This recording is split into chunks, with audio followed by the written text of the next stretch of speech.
নমস্কার বন্ধুরা, আপনারা দেখছেন গডলি গ্রেস আর আমি নিপা রয়েছি আপনাদের সঙ্গে। আজকে শোনাবো গডলি গ্রেসে গাজন আর চড়ক নিয়ে বেশ কিছু তথ্যভরা কাহিনী এবং তার সঙ্গে রহস্যময় কাহিনী। তবে তার সঙ্গে অবশ্যই আপনাদেরকে এই গাজন সম্বন্ধে দুটি প্রশ্ন করব। সেই প্রশ্নের উত্তরটি অবশ্যই আপনারা পাবেন। তবে তার আগে গাজনটি দেখার আগে শুনে নিন প্রশ্নটি। গাজন সন্ন্যাসী কাদের বলে? প্রথম প্রশ্ন। দ্বিতীয়ত, চড়ক গাছের প্রতীক কী? তৃতীয়ত, মানুষ কেন চড়ক গাছে ঝোলে? প্রশ্নটির অ্যান্সার যার জানা থাকবে অবশ্যই কমেন্ট বক্সে কমেন্ট করে জানাবেন। আসুন শোনা যাক গাজন সম্বন্ধে কিছু তথ্য। বাংলা গাজন শব্দটি গর্জন শব্দ থেকে উৎপন্ন হয়েছে।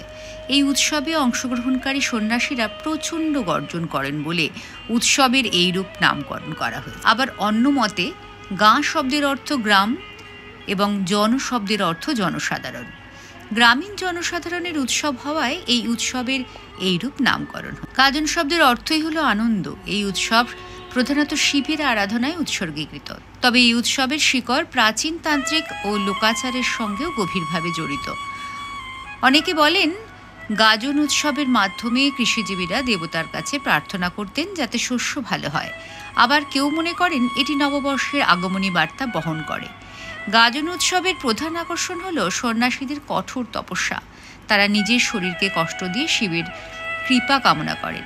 গাজন উৎসব ভারতের পশ্চিমবঙ্গে ও বাংলাদেশে উদযাপিত একটি হিন্দু ধর্মীয় লোক উৎসব।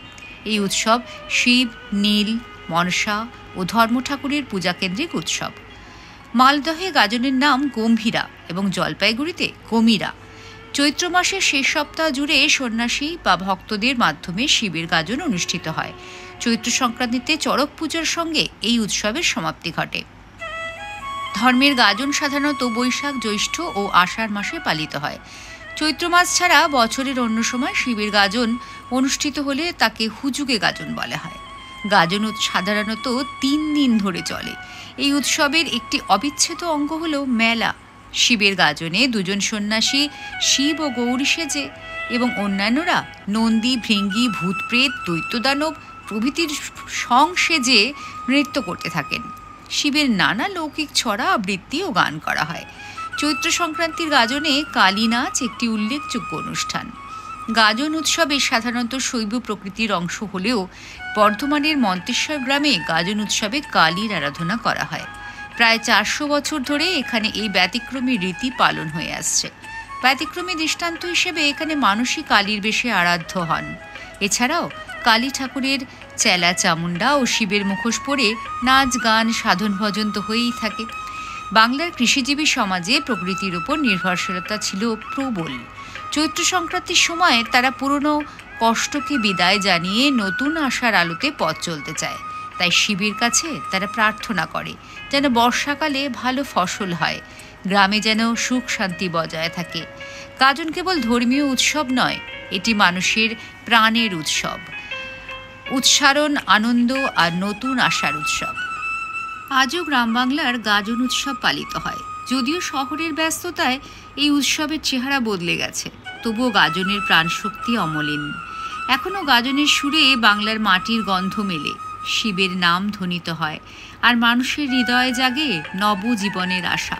বাংলা পঞ্জিকা অনুযায়ী প্রতি বছর চৈত্র সংক্রান্তিতে বা চৈত্রের শেষ দিনে এই পূজা অনুষ্ঠিত হয়। চড়ক পুজো সম্বন্ধে এবার কিছু তথ্য দিই আপনাদের। চড়ক পুজো পশ্চিমবঙ্গ, ত্রিপুরা ও বাংলাদেশের হিন্দু ধর্মাবলম্বীদের অন্যতম গুরুত্বপূর্ণ লোকোৎসব। বাংলা পঞ্জিকা অনুযায়ী প্রতি বছর চৈত্র সংক্রান্তিতে বা চৈত্রের শেষ দিনে এই পূজা অনুষ্ঠিত হয় এবং বৈশাখের প্রথম 2-3 দিন ব্যাপী চড়ক পূজার উৎসব চলে। এটি চৈত্র মাসে পালিত হিন্দু দেবতা শিবের গাজন উৎসবের একটি অঙ্গ। এই উৎসবকে কেন্দ্র করে বিভিন্ন স্থানে মেলা বসে, যা চড়ক সংক্রান্তির মেলা নামে অভিহিত। পাশুপত সম্প্রদায়ের মধ্যে প্রাচীনকালে এই উৎসব প্রচলিত ছিল। উচ্চস্তরের লোকেদের মধ্যেও এই অনুষ্ঠানের প্রচলন খুব প্রাচীন নয়। জনশ্রুতি রয়েছে 1485 খ্রিস্টাব্দে সুন্দরানন্দ ঠাকুর নামের এক রাজা এই পূজা প্রথম শুরু করেন। কথিত আছে এই দিনে শিব উপাসক বান রাজা দ্বারকাধীশ কৃষ্ণের সঙ্গে যুদ্ধে ক্ষতবিক্ষত হয়ে মহাদেবের প্রীতি উৎপাদন করে আকাঙ্ক্ষায় ভক্তিসূচক নৃত্যগীতাদি ও নিজ গাত্র রক্ত দ্বারা শিবকে তুষ্ট করে অভীষ্ট সিদ্ধ করেন। সেই স্মৃতিতে শৈব সম্প্রদায় এই দিনে শিব প্রীতির জন্য উৎসব করে থাকেন। এই পূজার বিশেষ অঙ্গের নাম নীল পূজা। পূজার আগের দিন চড়ক গাছটিকে ধুয়ে মুছে পরিষ্কার করা হয়। এতে জল ভরা একটি পাত্রে শিবের প্রতীক শিবলিঙ্গ বা সিঁদুর মথিত লম্বা কাঠের তক্তা রাখা হয়, যা পূজারীদের কাছে বুড়ো শিব নামে পরিচিত। পণ্ডিত ব্রাহ্মণ এই পুজোর পুরোহিতদের দায়িত্ব পালন করেন। পূজার বিশেষ অঙ্গ হল কুমিরের পূজা, জ্বলন্ত অঙ্গারের উপর হাঁটা, কাঁটা আর ছুরির উপর লাফানো, বান ফোড়া, শিবের বিয়ে, অগ্নিনৃত্য, চড়ক গাছের দোলা এবং দানো বাড়ানো বা হাজরা পুজো করা। এইসব পুজোর মূলে রয়েছে ভূত প্রেত ও পুনর্জন্মবাদের উপর বিশ্বাস। এর বিভিন্ন অনুষ্ঠান প্রাচীন কৌম সমাজে প্রচলিত নরবলির অনুরূপ। পূজার উৎসবে বহু প্রকারের দৈহিক যন্ত্রণা ধর্মের অঙ্গ বলে বিবেচিত হয়। চড়ক গাছে ভক্তা বা সন্ন্যাসীকে লোহার হরকা দিয়ে চাকার সঙ্গে বেঁধে দ্রুত বেগে ঘোরানো হয়। তার পিঠে, হাতে, পায়ে, জিহ্বায় এবং শরীরের অন্যান্য অঙ্গে বাণ শলাকা বিদ্ধ করা হয়। কখনো কখনো জ্বলন্ত লোহার শলাকা তার গায়ে ফুঁড়ে দেওয়া হয়। 1863 খ্রিস্টাব্দে ব্রিটিশ সরকার আইন করে এই নিয়ম বন্ধ করলেও গ্রামের সাধারণ লোকের মধ্যে এখনও তা প্রচলিত রয়েছে। এই বিশেষ দিনে চড়ক পূজা অনুষ্ঠিত হলেও এর প্রস্তুতি চলে টানা 15 দিন। শিব পার্বতীর পালা গেয়ে আয়োজকরা পাড়ায় পাড়ায় ঘুরে বেড়ায়। চাল, ডাল, টাকা পয়সা ভিক্ষা তুলে পুজোর খরচ জোগাড় করে। চড়ক পুজোকে ঘিরে এই উৎসব উপভোগে ধর্ম বর্ণ নির্বিশেষে অগণিত শিশু ও নারী পুরুষের সমাগম ঘটে। শিব পার্বতীর হরগৌরী পালা উৎসব অন্তজ শ্রেণীর মধ্যে দেখা গেলেও এটি আবহমান বাংলার একটি পরিচিতি উৎসব। উভয়ের পার্থক্য হিসেবে এটুকুই বলতে পারি, গাজন আমাদের শিখিয়ে দেয় ভক্তি আর বিশ্বাসের অপরিসীম শক্তি। নতুনকে বরণ করার আগে পুরনো কষ্টকে বিদায় জানানোর এক অনন্য উপলক্ষ। গাজন আর চড়ক আমাদের মনে করিয়ে দেয় বিশ্বাস, ভক্তি আর ঐতিহ্যের এক গভীর বন্ধন। এই উৎসব কেবল আধ্যাত্মিক নয়, এটি মানুষের একসঙ্গে আসার আনন্দের প্রতীক। আপনি কি কখনো গাজন বা চড়ক উৎসবে অংশ নিয়েছেন? আপনার অভিজ্ঞতা যদি থাকে তাহলে কমেন্টে একবার শেয়ার করুন। হ্যাঁ, আপনাদের যে প্রশ্নটি করেছিলাম তার উত্তর আপনাদেরকে ডেসক্রিপশানে দিয়ে দিচ্ছি।